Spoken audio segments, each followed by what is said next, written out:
গাজীপুরে সাংবাদিক তুহিন হত্যার ঘটনার সবশেষ জানাচ্ছেন সহকর্মী মোখলেসুর রহমান।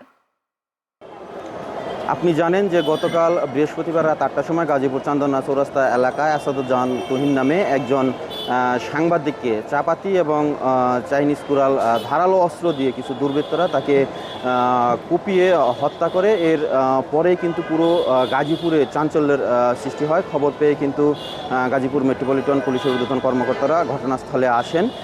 এই ঘটনায় কিন্তু নিহতের ভাই সেলিম বাদী হয়ে অজ্ঞাত আসামি করে বাসন থানায় কিন্তু একটি হত্যা মামলা দায়ের করেন। এই ঘটনায় কিন্তু এখনও পর্যন্ত কাউকে গ্রেপ্তার করতে পারেনি পুলিশ। গাজীপুর মেট্রোপলিটন পুলিশের অতিরিক্ত উপপুলিশ কমিশনার রবিউল ইসলাম যেটি আমাকে জানিয়েছেন, তিনি বলেছেন যে মূলত একটি মারামারির ঘটনায় ভিডিও ধারণ করতে গিয়ে এই সাংবাদিক আসাদুজ্জামান তুহিনকে কিন্তু নৃশংসভাবে হত্যা করে দুর্বৃত্তরা। এই ঘটনায় কিন্তু পুরো গাজীপুরের সাংবাদিক সমাজ এবং সাধারণ মানুষের মধ্যে কিন্তু ক্ষোভ বিরাজ করছে। সাধারণ মানুষ এবং সাংবাদিকরা কিন্তু এই হত্যার দৃষ্টান্তমূলক শাস্তি দাবি করেছেন।